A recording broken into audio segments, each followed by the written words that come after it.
happened, so we've had a midwife pretty much every day, and that's been very helpful because I've had problems with latching, breastfeeding. So in the hospital they didn't really teach you as much, they more or less just let it happen and you do your thing. And I don't know why, but I was a bit naive. I thought I was doing it right. Didn't really ask anyone if I was, because I don't know, you just don't really get shown or told, and I didn't think there was like much to it, and that's naive of me because I probably should have researched it a bit. I knew all about this latch thing and I just assumed that what I was doing was right because he was feeding. So yeah, it was all a bit rushed, I guess. But anyway, my nipples started getting really sore. So my nipples have always been really sensitive, but I could tell they were getting a little bit cracked where he obviously wasn't latching properly. So I had a midwife for I think about 3 days straight in the end. So you normally have him on the day after you get back and the day after that, but I then did ask her to come back on the 3rd day just to check in with me for breastfeeding. The main thing was he was still pooing and weeing, so he was definitely getting milk, so that was good. But it was just trying to perfect the latch. I was having a problem with the right boob, and I still am, but it has got a lot better. And also over time my nipples have become less sensitive, so they must have toughened up a little bit. And everyone kept saying persevere, it gets easier, especially when your milk flows in as well. Because I had a C-section, they do say it takes a little bit longer for your body to establish that you've actually had a baby, for it to like realise that it needs to get the milk going. So I think he was probably struggling to get anything because the milk wasn't coming in. So I think it just heightened everything because he was struggling, I was struggling. But now the milk's coming, it's a lot easier, a lot more comfortable. But there was one day when my mum came round, I think Thursday maybe, so that was like the 3rd or 4th day, and my breasts were massive. They were so engorged, like throbbing, lumpy. It was so painful, and I just did not know what to do with myself. And I'm telling you now, that was more painful than actually the burning sensation of the incision that you feel when you're recovering. I literally could not feel that because all the pain was like focused on my boobs. And it's mental because loads of girls that I've spoken to, that like my friends that are mums and people that have recently given birth that I know, have said the same thing. They said that it's like breastfeeding isn't really spoken enough about the struggles and problems that people have, and you're not prepared for it to be painful. Like, you hear that, you know, it can be difficult, but no one really talks about how painful it can be and difficult. It's getting better. I mean, the fact that he's still sleeping is a godsend. It means he's getting fed, because there was like, I think day 3 and 4, it was constant. He was on and off the boob, and he just got no rest. Your nipples got no rest, they got sorer. Yeah, that was like day 2 and 3 or 3 and 4. Oh, they were bad days. One of the days I was in so much pain, so much agony, like everywhere on my body, and I was just thinking, I can't do this. I just kept crying. It was horrendous, like it was horrible. And that night we ended up giving formula because it got to the point where I was just like, I generally cannot feed him anymore on my breast today. Like, they're too sore. I couldn't bring myself to do it.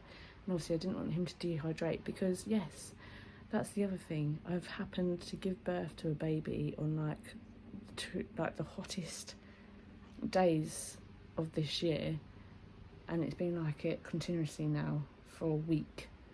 Every day has been boiling hot, so that also hasn't helped either, because he wants more food because he's getting dehydrated, and I was worried about that.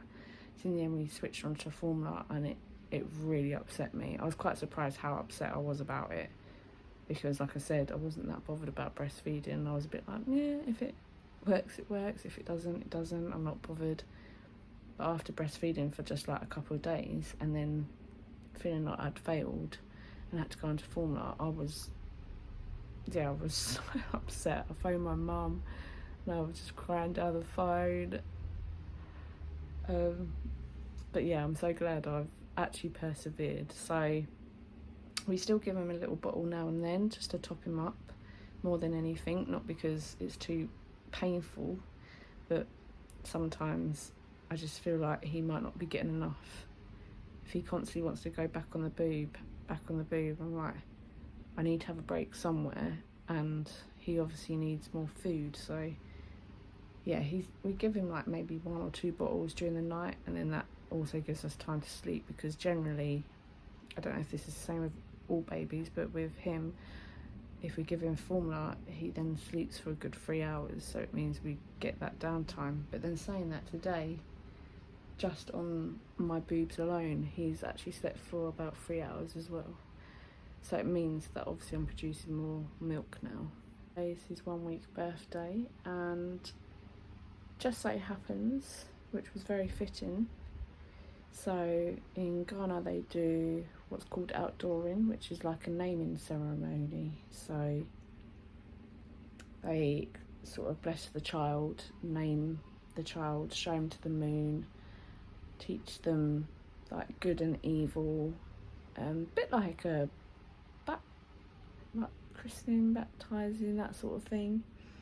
And then you take like a shot of alcohol and you say their name.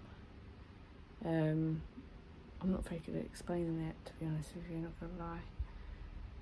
But anyway, and it just so happened that Jay's uncle Andrew, so someone that was named after his initial granddad that started this whole name tradition, happened to be over in England. So he'd flown over from Ghana, not for Taylor, but he'd come over anyway, so it just so happened and fit in that he could be here to do the ceremony.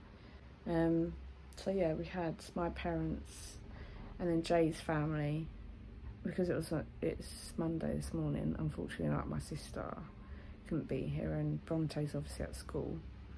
But yeah, we had Jay's sister, and brother, his family and his parents, and yeah, his uncle Andrew. So we had a ceremony, so I'll definitely put that up in probably my next video. I apologise now though for the video, because I was multitasking. I had baby, I was feeding, and I was sort of trying to work the camera as well because I wanted some on video. But hopefully I'll be able to explain some of it to you. Someone's coming to my door, 2 secs. I have no idea what this is. Actually no, I do. I think it might be my nipple shield. I was worried this is going to wake him, but it doesn't.